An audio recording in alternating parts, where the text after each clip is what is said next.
Mancherial MLA Prem Sagar రావు సంచలన వ్యాఖ్యలు చేశారు. మంత్రి పదవిపై డిప్యూటీ సీఎం భట్టి ఎదుటే సంచలన ఆరోపణలు చేశారు ప్రేమ్ సాగర్ రావు. తనకు అన్యాయం చేయదని కార్యకర్తల ముందే వార్నింగ్ ఇచ్చారు. తనను కష్టపెట్టవద్దన్న ప్రేమ్ సాగర్ రావు పార్టీలు తిరిగొచ్చిన వారు మంత్రి పదవులు అడుగుతున్నారని చురకలంటించారు. మంచిర్యాల ఉద్యమాల గడ్డ అంటూ ఇండైరెక్ట్ గా హెచ్చరించారు. పార్టీ కష్టకాలంలో ఎవరు కాపాడుకున్నాడు, పార్టీ ఓటుకొని ఎవరు చేసిండ్రు, ఇన్నోవేల్ మీటింగ్ ఎవరు పెట్టిండ్రు, కరిగారు మీటింగ్ ఎవరు పెట్టిండ్రు, వీళ్ళంతా కరిగారు మీటింగ్ ఎక్కడ పోయిండ్రు. ఇవాళ ఇన్నోవేల్ మీటింగ్ మంచిగా రోజులు లేరా, ఈ జిల్లాలో ఉన్న ఆదివాసులు రాలేదా, అన్ని మాత్రాలు బదలొచ్చిండ్రు. మీరు మాట ఇవ్వడం జరిగింది, మీరెవరికి చెప్పినా నాకు బాగలేదు. ఒక్కరు మాత్రం గుర్తుపెట్టుకోండి, నాకు అన్యాయం జరుగుతుందని భరిస్తా, కానీ మా ఉమ్మడి జిల్లాకు అన్యాయం జరిగేటప్పుడు భరించే ప్రసక్తే లేదు, ఏ పరిస్థితుల్లో భరించాం. దానికోసం ఇది ఉద్యమాల గడ్డ. రాష్ట్రంలో ఉద్యమాలు 1970 నక్సలైట్ ఉద్యమం కానీ ఉద్యమాలకు ఇది పూరిటి గడ్డ. ఈ గడ్డ నుంచి ఉద్యమాలు వేసినాయి కాబట్టి ఇవాళ నిన్నొచ్చి మొన్నొచ్చి ఉన్న పార్టీలను తిరిగొచ్చి పార్టీలో ఉండి 7 రోజులు బెల్లంపల్లి ఒక పాదయాత్ర వేస్తే కనీసం 7 నిమిషాలు కూడా రాలేదు. వాళ్ళు ఇవాళ మంత్రి గురించి మాట్లాడుతున్నారు. ఇవాళ ఆ దినం ఖార్గే గారి సభకు కూడా రాలేదు, కనీసం మంది తెచ్చు సంగతి వేరు. వాళ్ళు కూడా మంత్రి పదవి అడుగుతారు. మొత్తం టీఆర్ఎస్ 2 సార్లు, బీజేపీ అన్ని పార్టీలు తిరిగి వచ్చిన ఎవరైతే ఉన్నారో వాళ్ళు కూడా ఇవాళ మంత్రి పదవి అడుగుతున్నారు. వాళ్ళు ఒక కుటుంబంలో 3 అయిపోయినాయి, ఇంకోటి ఇచ్చేస్తే జిల్లాను కాంగ్రెస్ పార్టీ వాళ్ళు దత్తత చేసి అమ్మజేయింది. అప్పుడు కానీ ఈ జిల్లా ఉమ్మడి జిల్లా అనేది తెలుస్తుంది మీకు. ఇవాళ నా ఆదివాసీలు, నా దళితులు, నా మైనార్టీ సోదరులు గొంతులేని వాళ్ళ గొంతు నేను ఉన్నా కాబట్టి ఖచ్చితంగా వాళ్ళందరి గొంతుకనే ఉన్నా. నా గొంతు కొడిస్తే వాళ్ళందరి గొంతులు పోతాయి కాబట్టి ఖచ్చితంగా వాళ్ళ కోసమన్నా దేనికైనా సిద్ధంగా ఉన్నా.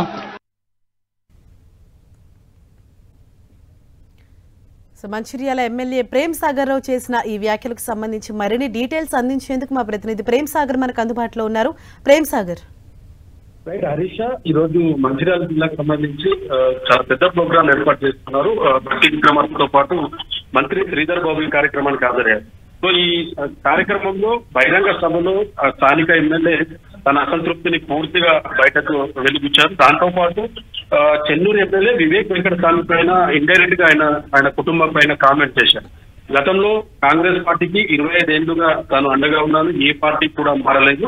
సో ఖచ్చితంగా మంత్రి పదవికి తానే పూర్తి స్థాయిలో అర్హుని కాబట్టి తనకే మంత్రి పదవి ఇవ్వాలన్న ఒక అల్టిమేటాన్ని కూడా అధిష్టానానికి జారీ చేసినట్టు తెలుస్తుంది. ఆయన నక్సలైట్ ఉద్యమాన్ని, ఉమ్మడి ఆదిలాబాద్ జిల్లాకు సంబంధించి చాలా ఉద్యమాలు, తెలంగాణ ఉద్యమాన్ని ఎగ్జాంపుల్ గా కోట్ చేస్తూ ఒక అధిష్టానానికి అల్టిమేటం జారీ చేశారని చెప్పి చెప్పుకోవచ్చు.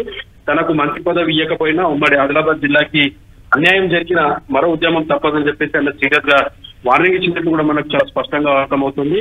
వివేక్ వెంకటస్వామికి సంబంధించిన కుటుంబంలో ఇప్పటికైనా చెన్నూరు ఎమ్మెల్యేగా ఉన్నారు. ఆయన అన్న బెల్లంపల్లి నుంచి వినోద్ ఎంపీగా ఉన్నారు, ఎమ్మెల్యేగా ఉన్నారు. దాంతో పాటు వివేక్ కుమారుడు పెద్దపల్లికి సంబంధించి ఆయన ఎంపీగా కొనసాగుతున్నారు, వంశీకృష్ణ. సో ఒకే కుటుంబంలో 3 పదవులు ఉన్నాయి. దానికి తోడు మంత్రి పదవి ఇస్తే ఉమ్మడి ఆదిలాబాద్ జిల్లాతో పాటు పూర్తి స్థాయిలో కాంగ్రెస్ పార్టీని కట్టగట్టుకుని జప్తు చేసుకుంటారన్న ఒక ఘాటు వ్యాఖ్యలు కూడా చేశారు. ఎక్కడ కూడా పేర్లు వాడలేదు.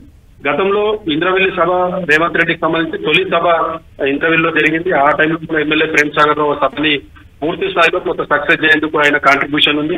దాంతో పాటు భట్టి విక్రమార్క డిప్యూటీ సీఎం ప్రస్తుతము, అప్పట్లో ఆయన పూర్తిగా ఆదిలాబాద్ జిల్లా వ్యాప్తంగా కూడా పాదయాత్ర చేశారు. ఆ టైంలో కూడా ఎమ్మెల్యే ప్రేమ్ సాగర్ పూర్తి స్థాయిలో ఉమ్మడి ఆదిలాబాద్ జిల్లా వ్యాప్తంగా కూడా ఆయనతో పాటు ఉన్నారు. ఆ టైంలో బెల్లంపల్లి నియోజకవర్గంలో జరిగిన పాదయాత్రలో కావచ్చు, మంచిర్యాల జిల్లాలో జరిగిన పాదయాత్రలో ఏ ఒక్క సెకండ్ కూడా, కొంతసేపు కూడా ఈ కుటుంబం, వివేక్ వెంకటస్వామికి సంబంధించిన కుటుంబం ఎక్కడా పాల్గొనలేదు. అలాంటి వారు మంత్రి పదవికి ఎలా అర్హుడవుతాడన్న ఒక ఘాటు వ్యాఖ్య చేశారు.